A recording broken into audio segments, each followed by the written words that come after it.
bottom lane. I'm assuming from a combination from Glacius, Andromeda, and It's Armadon. really interesting Glacius picking watching up. what Tobacco's been doing down here. Like, the two support heroes will go in on Pestilence, and then the other two support heroes will go on to support Pestilence, but Tobacco will run right up to, looks like Blue, who killed, wow, did Witchler go in for a kill up top and failed? I didn't even watch that. I was just too busy looking at this Armadon skill build. 2 into Snot early, and Spine Burst, which is not something we see in the everyday public. I can kind of understand the reasoning behind it though, because it drops the armor on that Pestilence, which is really good. Drops the armor on those squishy support heroes so that Glacius and Andromeda can really help out with their abilities. I think his Comet Stun is... No, it's magic damage. Never mind. That point is moot. It's really helping him DPS down a tanky hero like Pestilence with 701 health, as opposed to 777 And on two Armordon, personal but healers, he has yeah. a Blood Chalice down. Yeah, and 2 personal heroes, yeah. So it's a really good idea. Incoming Andromeda from behind, putting out the stun, the slow, and I think something's going to go down here probably. The freeze coming up from Pestilence. Pestilence is dropping really low, and that Spine Burst is enough to drop him. And that's another kill for Armadon down bottom. As SK takes a 7-1 early hero kill lead. That's a kill a minute. As we see Tobacco up 3-0 and Fogged up 3-1. I didn't even notice that they died. That he's got so many kills. Yeah, Balfagor did die. There was Really a tower dive by that Soul Reaper JCP Lord, but they ended up killing each other, getting credit for each other because the tower finished them off. Well, that's still an advantage. Or who died first, actually? JCP Lord died second, so he killed Balfagor, then died. Okay. Well, the gold's still good for him, and I don't think SK Gaming is too worried about the Soul Reaper getting farmed. He's not the threat. The Pestilence is the threat here.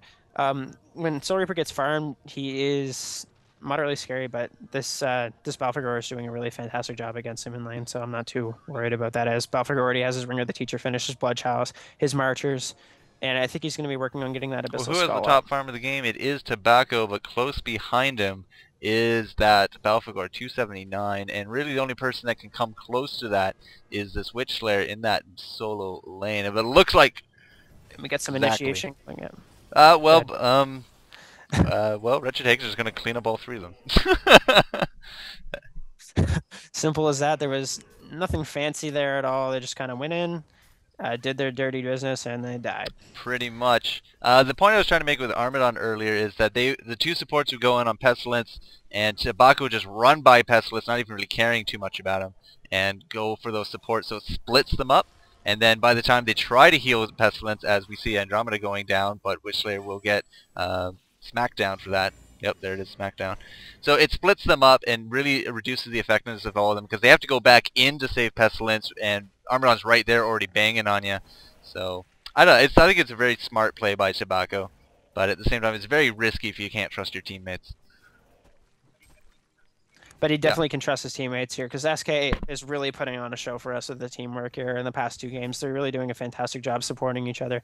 We didn't comment, but Witchslayer walked in to try to pick off one of the support players, and got turned around, and he ended up picking off Andromeda, which is good, but I really don't think it's worth it to feed Cardinal playing that Wretched Hag an extra kill, because Wretched Hag can do a fair amount of semi-carrying herself when it gets to the mid-game, and it's extra experience for Armadon, extra gold for everyone else who was around there. So as you see Armadon pulling these triple stack or double stack creeps down bottom, and HoN Neworth coming out from Balfagor here ended up doing enough damage with those minions to take down Soul Reaper. So 1-for-1 exchange there, with Glacius being chased down by Witchslayer and Pestilence getting the kill there. And if we take a look, Pestilence is kept down to level 4. Witchslayer's level 8. And Voodoo Jester's level 5. When your Voodoo Jester is a higher level than your Pestilence, that's bad news. That's really bad news for this DRD team. And they're starting to go down and downhill here in this game. They need to pick this up, and they need to win some team fights. They need to get some tower pushes, and they need to get experience to take this back from SK. I'm sorry, were you watching that Witchslayer as he went down to 2 Balfagor minions? No, actually, I didn't notice. Well, Balfagor got really turned upon there by the Soul Reaper Voodoo Jester combo, and he died, but his minions lived on, was able to pick up the Soul Reaper, and then ran all the way back here to help out Glacius, and he dodged actually the stun, the graveyard coming out of Witch Slayer, and he just auto-attacked him down with creeps, and eventually just killed him and picked up the kill for himself. So that was fantastic. That's fantastic play. That's why Balfagor. That's why Balfagor's banned first game. I think and we see Andromeda just melting nothing with comments or from and this might get turned around here actually by with some help from Glacius and our friendly neighborhood Armadon. I don't know. Although, you know what? No. Yeah, there's the silver bullet. Yep. Freeze the silver bullet. That's it for that. More support coming in from every team here. Oh, and Cardinal really cleaning up there with his ultimate on Witch Slayer. If he had the mana, he doesn't have anything left in this bottle, so I don't think he can do very much here against the Soul Reaper, who decided to come back in instead of running out. Oh, but there's support from Voodoo Jester, so not much is going to come from this. I don't think they might kill Armadon if he's got the mana for his ultimate. He does now, well, actually, yeah. He did, but he didn't. Man, he's kicking himself. He's like, 2 seconds, 2 seconds. Yep. But he just wasted all that mana, so. Not much going But yeah, that was very risky play there by Armadon. I mean, if Wretched Hag wasn't there, I'm pretty sure they would have tower dived just to kill him simply because he's being such a thorn in their side. But what's going on up top? We got a Balfagor chasing a Pestilence into the... I mean, look at these minions go. And now they're going to surround. Are they actually... If they get this kill off on Pestilence, I'm giving them props. Do you know what I think he's going to get the kill off on Pestilence, honestly? He's going to get a really nice surround. He's doing a ridiculous tower dive right now. But incoming support from Glacius. Yeah, these minions are going to kill Pestilence, which is hilarious. But that's how underfarm, that's how successful their tri-lane was down bottom. They kept that Pestilence down. Glacius ultimate coming down on top of the HoN Newer, taking down, or not taking down, but dropping them all to really low health. Minions coming out once again from Balfagor. He might be able to pick off the Soul Reaper if he's fast, and no, he's not going to be able to angle them the right way. He's just going to harass this Witch Slayer. Port's coming in, and he's going to do that. Oh, man. Look at this. Yep. Popping a health potion. He's going to get turned around on Voodoo Jester ultimate.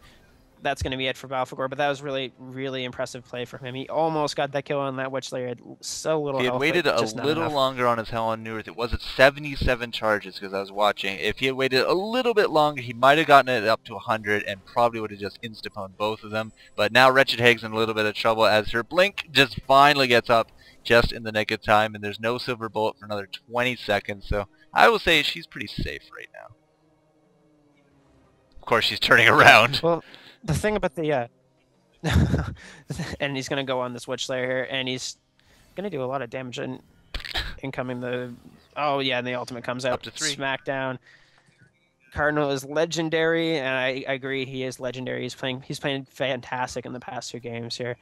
We see a 3-man push going down on this Armadon. He's almost taken down this Pestilence, but there's just too much heals coming out from Demented Shaman and from and the HoN Newer coming out just a little bit. Too much heals coming out from Soul Reaper and Demented Shaman as there's just fights going on everywhere with this SK gaming team. They're just coming in and supporting their teammates the best they can. Unfortunately, they weren't there on time for Armadon. Or not for Armadon, but they ended up taking down Witch Slayer and Pestilence in return. I don't really think if Balfagor already had his demonic pathogen, I don't really think he needed to use his HoN Newers to pick up that kill, considering how low hit points he had. But hey, at the same time, it's always nice to be sure that you're going to get that kill. Well, he ended up hitting Soul Reaper and Demented Shaman, which is the reasoning behind that, right?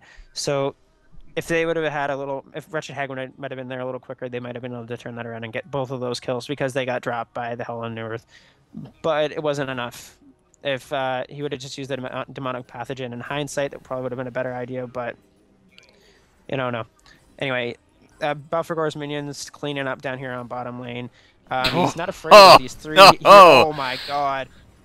Oh, wonderful play by Balfagor. That was beautiful. That HoN Newer really turned things around here against him, and he's just using the minions, microing them around. You see that heal drops the minions down to nothing. That's what I said earlier. But oh god, okay. And then the Withering Presence level 2 really ticked him down there as well as the heal. But then we just see Cardinal coming in, being the boss that he Yeah, is and but just cleaning this game again, up. just the note, he's Taking there it. too little too late to save his teammate. He even just ran, and then they all went on him, so it took a long time to get him back here. But that is why Balfagor is banned. He is just such a tank, and that HoN knew it. Like, what, a 60-second cooldown? Okay, that was almost back-to-back. Yes, it is. And it scales really well into the late game. I mean, when you get to really high charges and you pop that and you get those, what are the minions The called? code minions.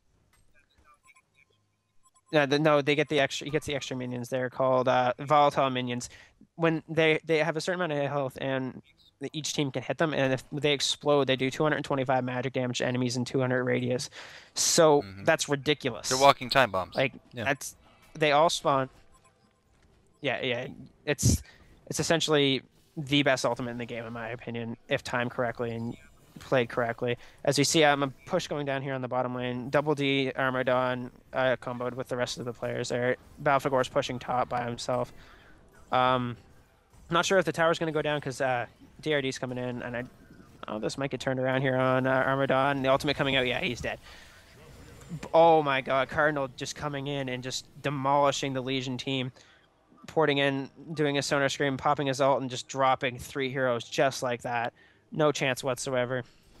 As we see, this top tower is definitely going to go down with this Balfagor minions, and Balfagor just pushing solo by himself. We're taking a 25 to 11 hero kill lead for SK Gaming right now. 17 minutes into this game, 25 hero kills, 3 towers down, 4 towers down, another kill, 26 hero kills. As we see Witchslayer go down, which is really disappointing. Port's coming in top. Not much they can do at this moment. Really just solid play all around from SK in both games. They're really showing that they are one of the top teams, and they're really showing DRD up as another vote they can see. It comes out really early from Fab here on DRD. Oh, I'm here. Don't you worry. I was just listening to the sound of your voice lull me to sleep. Sorry, I was just quiet for a little bit. You were on a GG roll. bad picks. Wow. Yeah. Okay. Well, I guess that's it. That's the third place game in the Cyber Swords Network tournament. SK is going to take third for the $100 prize pool. Just really demolishing DRD here. And they're blaming it on bad picks. They blamed it on a lag a couple times last game. They blamed it on their players not showing up on time. You can blame it on everything, really. Honestly, from this performance, I really think that was all DRD. I think SK just really outpicked them and outplayed them this game.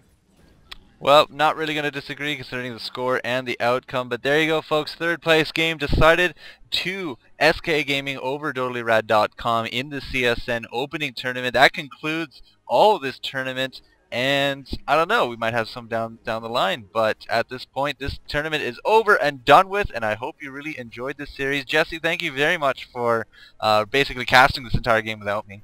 And well, thanks a lot for having me, Jester. I really appreciate the opportunity, although I don't think I'm very good at this, and I don't know if I'll do it again, but we'll see. Anyway, feedback will be coming through, don't you worry. Congratulations, SK Gaming, for the win, and looking forward to seeing more from the Cyber Sports Network. Thanks, guys, for watching our tournament. All right, you guys all have a good night. Four Court Jester signing out.